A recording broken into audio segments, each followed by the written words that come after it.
Hi guys, my name is Borodante, and today is gonna be a bit of a special episode. I decided to actually paint something. And I had this idea for like a week or two. I wanted to start a new thing, but with a bit of a twist. I'm gonna be illustrating whatever I come up with by listening to a certain piece of music. And I have Epidemic Sound open right here. I have a license to use any of its music on this channel with no repercussions. So that's what we're gonna be doing. So you're actually gonna be hearing what I'm hearing while I search for the thing. And also it coincided by coincidence. I also got my pair of new headphones today. These are the Bayer Dynamics D770 Pro 80 ohm. These are like legendary headphones that many studios use and everything while they're being pretty cheap. So really happy with this purchase. Could be another video just talking about them. But anyway, this is not a promotion of these headphones, same as it's not a promotion of Epidemic Sound. This video is not sponsored by them, it's actually sponsored by Wingfox.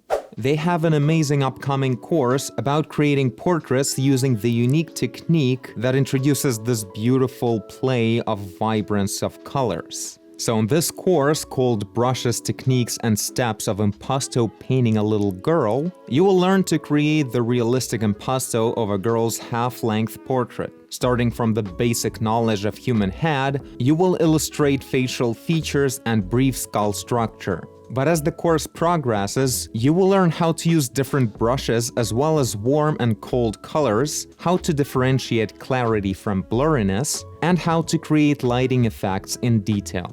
So if any of you guys are interested in this awesome expressive technique, you can find the affiliate link to this course in the description. It will start releasing in 8 days. Until then, you can get the course for $25. Also in the description, you can find a link to the school season event on Wingfox. So check that out to find a lot of awesome courses with a huge discount, and don't forget to use its 25% discount code.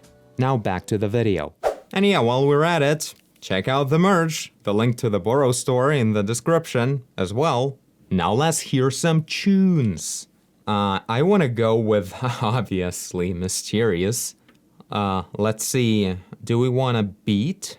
Do we want a beat? I feel like we don't need a beat, maybe something like ambient. There it is.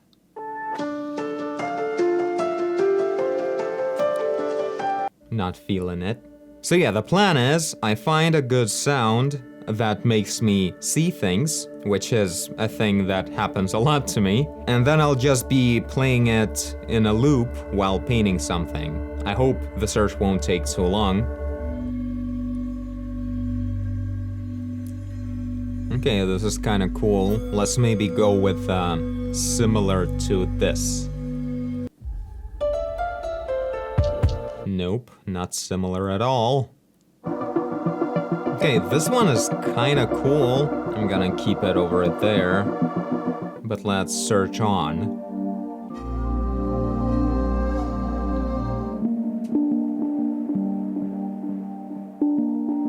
Are we gonna get some beat over here? Just a little bit of beat.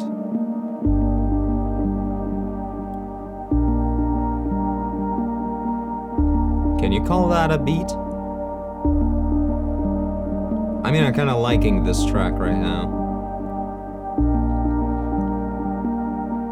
Okay, I'm going with this migratory birds. Sounds like something I can see in that.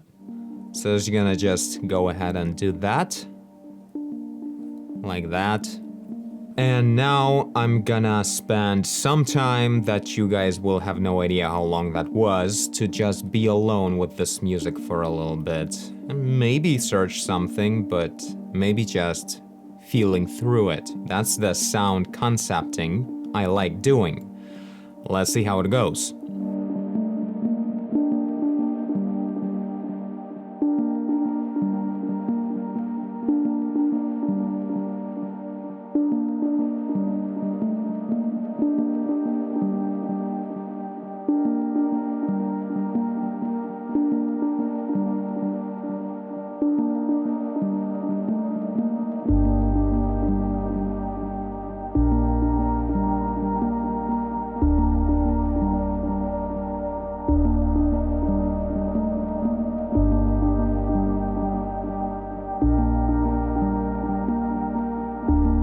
So what I'm doing right now, I created a lake, very distant lake, like no civilization around or anything like that. And I'm just, taking care of it for a little while, waiting for someone to appear, either over the water or under the water or both. So far, I'm just really enjoying this, liminal feeling of the place. Also, I'm not sure if I mentioned, I'm not using any references at all. It's important as well. It might look goofy at times or whatever, but I shouldn't watch other pictures during the process, no matter what kind of pictures they are.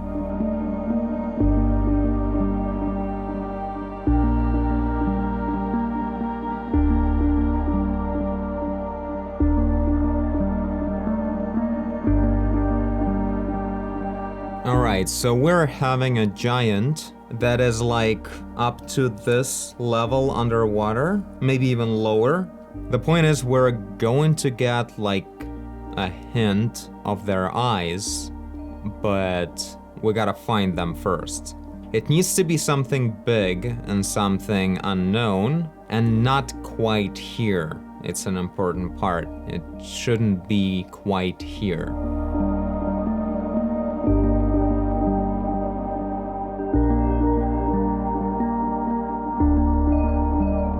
Alright, that's all I need as a sketch base.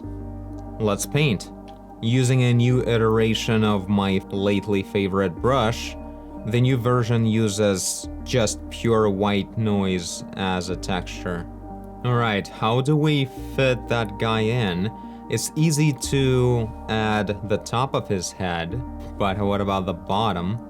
I guess I'll make like a semi-transparent layer that will allow me to blend him in a little bit with reflection on the water. I don't want to like split the water into reflection and its color, like that's not the way to go, I think. And yeah, the reflection of the top of the head will be almost as dark as the head itself. So the water should be like super calm, almost completely still, so it will look kind of like a perfect reflection of the top of the head, with just a few details to give away the fact that this is a reflection. So actually we could see the picture kind of like this. The reflection could totally hide the guy completely.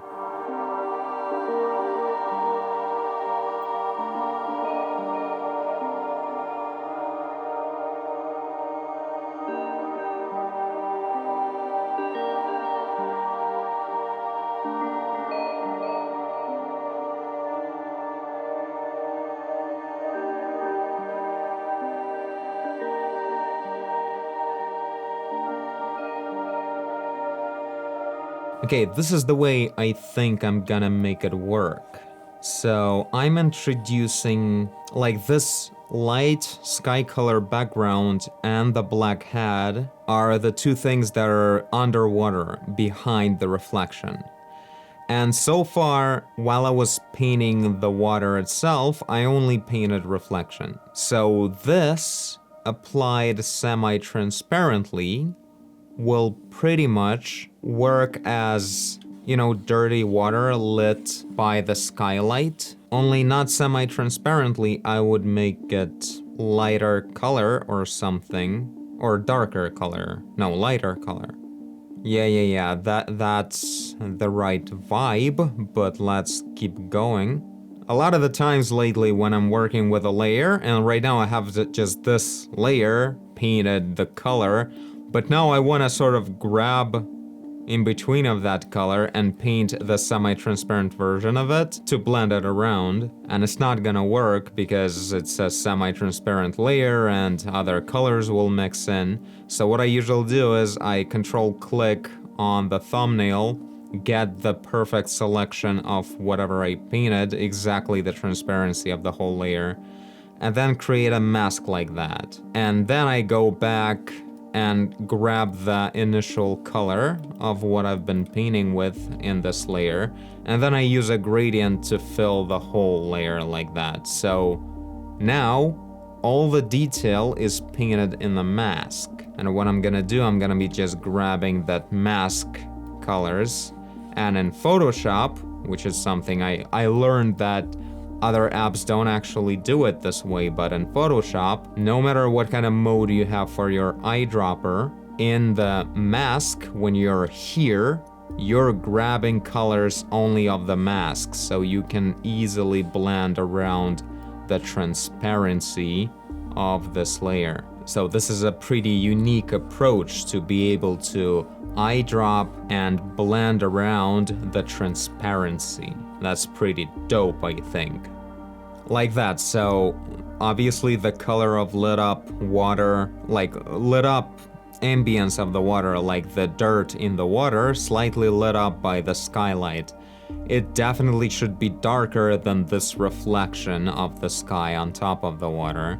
Because before that, it was like dominating over the reflection. That was wrong. So I'm making sure that it's like letting go of that. And somewhere around here, we're getting that effect. So it would look like that at 100% opacity, but I'm gonna tone that down for sure. Ooh, I wonder if this is gonna look any good. Like, so far, it makes me happy because it looks the way I feel in general, like the place and the situation is just right, I think.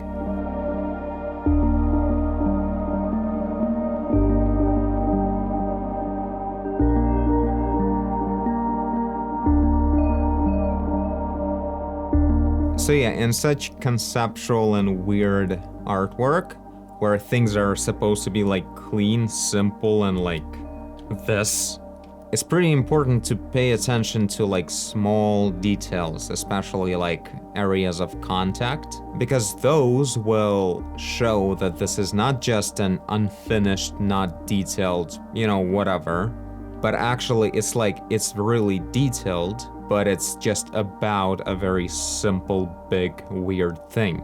So that context is important, and that's how you show it. Show tiny details.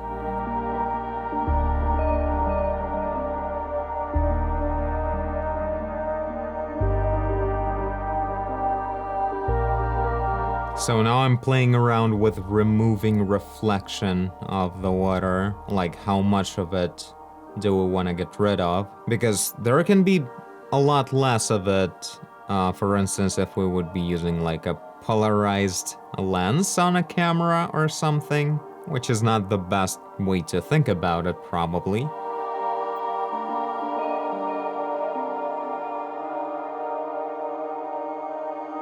Yeah, I guess that was my mistake. The brightness should be the same, I just went for that really strong brightness of reflection right away, but it should be really at a very strong angle when it's like getting closer to a horizon or something. I kinda like the eyes. They're pretty dumb, but I like them. Interesting how at first it felt like, well, it has to have something more. Something looks blank and just, not enough or whatever. But as I just keep detailing, introducing like extra details to the back, not even like super precise, obviously, still abstraction, all of this starts kind of making more sense while I'm doing this. Interesting.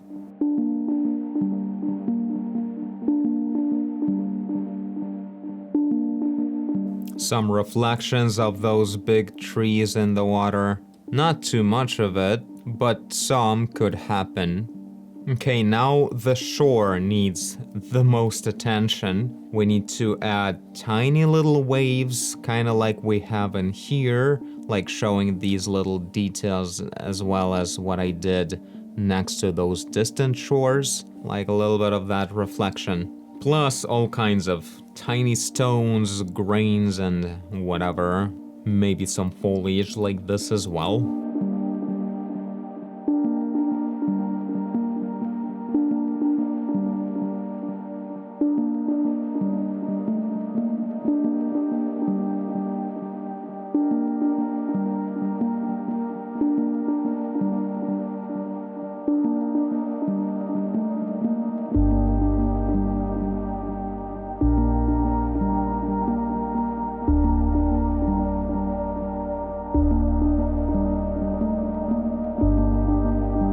So this is some kind of dirty foam, a little bit at the shore, just sitting there, brought in by the occasional waves.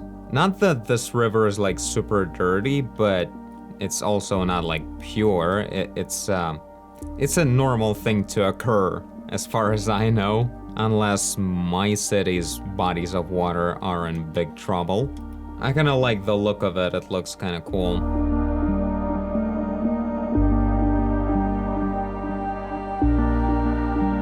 Now, I definitely want to tone down the volumetric, like the fog and the water in there. It should be almost like a hint. I wonder, maybe even as much as so the viewer at first would just see the whatever, water and like this, and then somehow barely see this. In this context, I feel like eyes are now definitely not fitting in. By the way, I'm sorry if my voice is like extra annoying in this video. That's because I'm wearing headphones through the whole thing, and when I do that I notice I start speaking like this a lot. Can't control it. It's literally like looping this whole time, this one track. That's like the point of this exercise, you just keep it rolling. Okay, the reflection on the water is starting very strongly. I guess that's because before I had a much brighter fog in the water going on, so it was probably fading in more appropriately.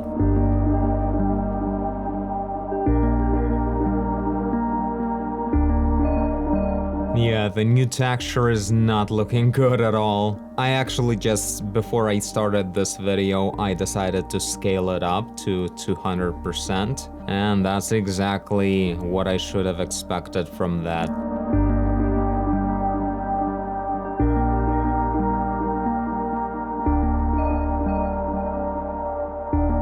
Yeah, I guess I like it much more.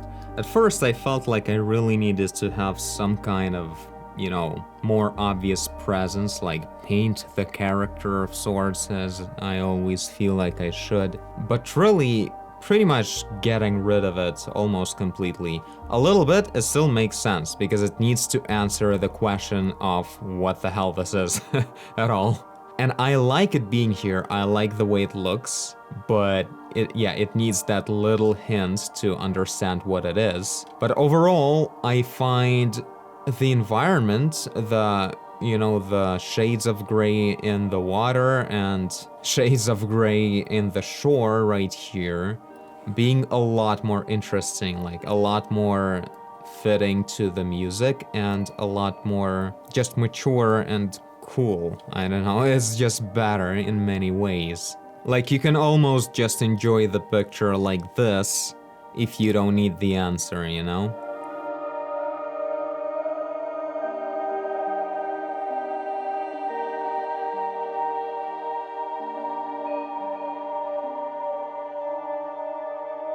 Alright, I'm guessing this would be it. We could add some subtle details into the sky by adding like this kind of contrast of some kind of clouds.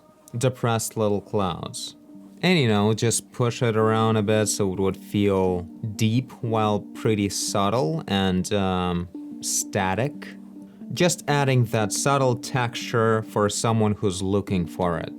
That's the way to think about it, I would say. Something like that. Now, obviously... Oh, this is not that comfortable to wear. Obviously, you can go for a while detailing into this, especially in the shore, making sure like you can actually see each leaf. It can totally be, appropriate and something to do. As well as I would definitely work on just the smooth surface of the water. It could use being like actually a lot smoother without this texture and all kinds of lines. Like some of it I would definitely keep, but overall I feel like it needs to be a lot more subtle. But yeah, I gotta say, I'm enjoying this picture quite a lot. I think it looks really cool. I kind of want to keep looking at it, it's kind of cool. But yeah, this is the kind of weird stuff you get when you're just, painting the sound. Really, I only closer to the end of the process, I kind of started understanding that I'm not painting a lot. Like, what are you looking at really, Not a lot. It's hard to imagine someone would paint it by just coming up with this initially and then just going with it. But yeah, I guess this is it. Tell me guys what you think about the result, about everything else. I hope I'll make another update this week that will explain some of the things, maybe the lake, maybe the new headphones, maybe a lot more other stuff. But for now, this is it. Thank you guys for watching, and I'll see you in the next video. Bye! Well, this was trippy.